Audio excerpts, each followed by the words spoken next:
Hey everyone, welcome back to Fireside Tales, and today we're diving into one of the most unsettling, heart-wrenching stories you've ever heard. A story that blurs the line between unbearable betrayal and a father's desperate, tragic quest for justice.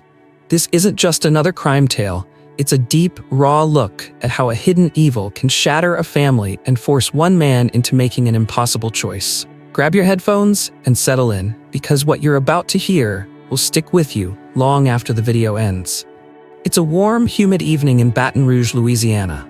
The airport lounge is buzzing with the usual mix of tired travelers, hurried business folks, and local regulars. Behind the counter, Linda Boyd, someone who's known for her friendly banter and empathetic smile, is calmly serving drinks. Nobody suspects that on this seemingly ordinary night, a chain of events would unravel that would forever alter lives. In a quiet corner of the lounge, Murray Curry, nursing his triple gin beam, exchanges a few hushed words with a Washington Post reporter. There's a gravity in his tone, a subtle warning that something dark was looming just beneath the surface. Now let me pause you there for a second. You might think, okay, it's just another night at the bar, right? But sometimes, the most ordinary moments hide secrets too terrible to imagine. Murray's quiet remarks hinted at an unspoken truth. If someone dared harm his own, there'd be consequences more brutal than anyone could predict. It's a sentiment that, as the night would later prove, would come back to haunt us all. Let's step back a little. In Baton Rouge, there was a man named Jeff Doucette.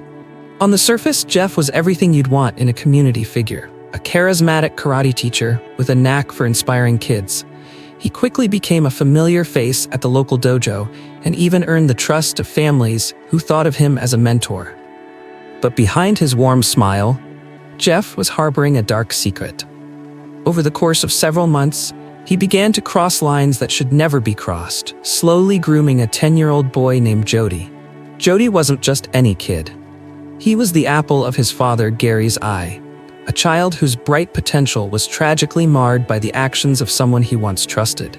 Gary, a man who wore his heart on his sleeve, had always been fiercely protective of his son. Yet, as the truth started to seep through the cracks, it became painfully clear that someone was violating that trust in the worst possible way. Now, imagine this.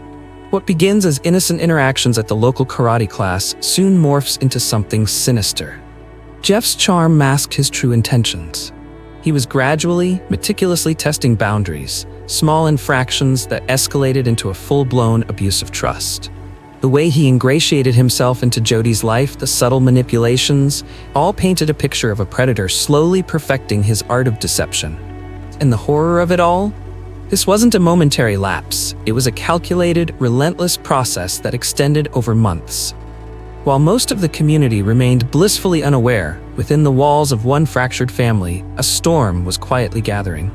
Jody's mother, June, had no idea that the man she welcomed into their home was slowly eroding the safety and innocence of her son. And as the months passed, the horrifying reality of what was happening began to take shape, a reality that would soon force a father into a corner with no easy answers.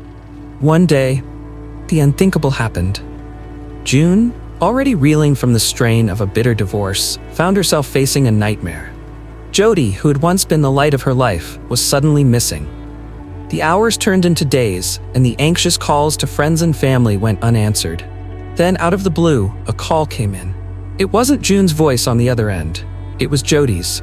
He was holed up in a motel near Disneyland, a place far removed from the familiarity of Baton Rouge. The revelation was gut-wrenching. And as it spread, it painted a grim picture of a life manipulated by someone who had no right to be in a child's world. At the same time, whispers of the boy's disappearance had started to make rounds, and law enforcement, along with the FBI, began piecing together a case that was rapidly spiraling out of control. The evidence was mounting, and soon it became clear that the seemingly respectable Jeff Doucette was anything but. The community was on the edge of shock. A trusted teacher and mentor had become a monster. Now, here's where the story takes a dramatic, heart-stopping turn. In a twist that no one could have foreseen, the abuse, the deception, and the silent suffering of a child finally reached a boiling point for one man, Gary, Jody's father. Imagine the agony of watching your child's innocence being destroyed by someone you once believed was a pillar of your community. For Gary, the legal system, which had been slow to act, felt like a betrayal in itself. In his mind, the scales of justice had tipped too far in favor of bureaucracy and not nearly enough for a grieving, protective parent. Late on the evening of March 16, 1984, around 9:30 p.m., Gary received a tip, an insider's whisper that Jeff's transport back to Baton Rouge was imminent. The timing couldn't have been more critical. With a heavy heart and a mind clouded by both grief and righteous anger, Gary set his plan in motion. He made his way to the airport, positioning himself in a spot where every detail would later be scrutinized by cameras and news crews. Dressed inconspicuously in a white baseball cap and sunglasses, Gary carried with him an unthinkable resolve. Hidden in his boot was a .38 snub-nose revolver, an instrument that, in that fateful moment, would decide Jeff's fate. As Jeff's flight touched down and he began to be escorted down the corridor, a hush seemed to fall over the scene. Jeff, cuffed and with a defiant smirk on his face, appeared completely oblivious to the storm that was about to descend upon him. It was a moment suspended in time, every second stretching out, laden with tension and the inevitability of what was to come. Gary stood by a payphone, his eyes fixed on the unfolding scene. There was no dramatic buildup in the sense of a movie trailer. It was raw, real, and profoundly tragic. In that split second, fueled by a potent mix of desperation, anger, and a burning desire for retribution, Gary reached into his boot and pulled out the revolver. Then, without a moment's hesitation, he fired. The sound of the shot echoed down the hallway. In an instant, Jeff crumpled to the ground, his life ending as abruptly as it had been led in a web of deceit. The chaos that ensued was immediate, a cacophony of shouts, flashing cameras, and stunned silence among onlookers. News crews, who had expected a routine return of a criminal, instead captured a scene of raw vigilante justice. What happened next was a whirlwind of legal battles, public outcry, and moral debates that still reverberate to this day. Jeff Doucette, the man whose charm had once masked his monstrous deeds, died the very next day at the age of 25. Meanwhile, Gary's actions, caught on camera and broadcast live, sent shockwaves through Baton Rouge and beyond. Legally, Gary's case was complicated. He was charged with second-degree murder, a charge that many argued didn't fully capture the torment of a father pushed to the edge by a system that seemed to let evil slip through its fingers. In the end, Gary was convicted of manslaughter, his sentence mitigated by the extreme emotional distress he'd experienced. After spending time in a psychiatric hospital, he was released, his punishment reduced to community service and probation. This vigilante act sparked fierce debates. On one hand, a large segment of the community saw Gary as a desperate father who took justice into his own hands when no one else would. On the other, many worried about the dangerous precedent it set. An individual, no matter how justified his actions might seem, undermining the rule of law. The public discourse was raw, emotional, and full of conflicting opinions, each side grappling with the ethical and legal implications of such a drastic measure. And what about Jody? This is the part of the story that hits the hardest. For a child, the aftermath of such an ordeal is something that words can barely capture. Jody's life was forever scarred by the abuse and the subsequent explosion of violence. But over time, something remarkable happened.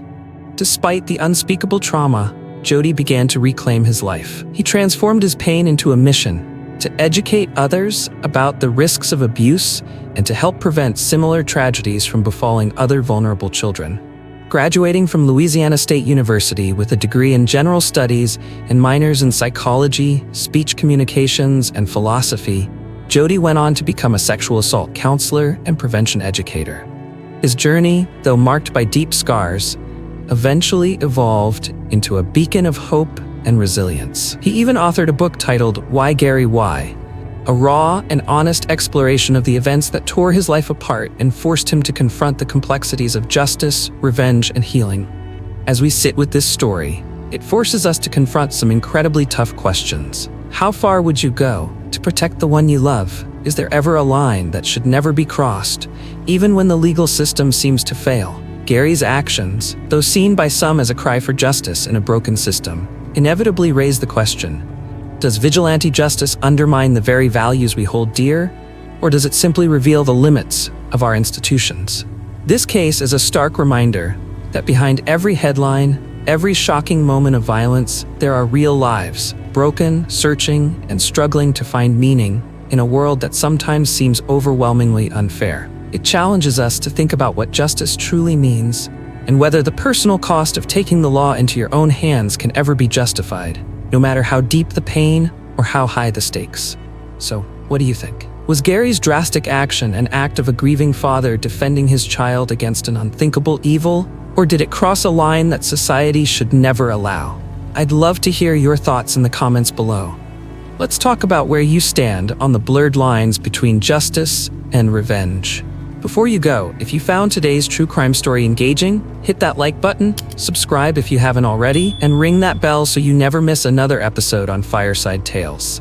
I promise, we've got plenty more stories that challenge the boundaries of right and wrong, all told with the respect and truth that every victim and every family deserves. Thanks for sticking with me today. Until next time, stay curious, stay safe, and keep questioning the narratives around us.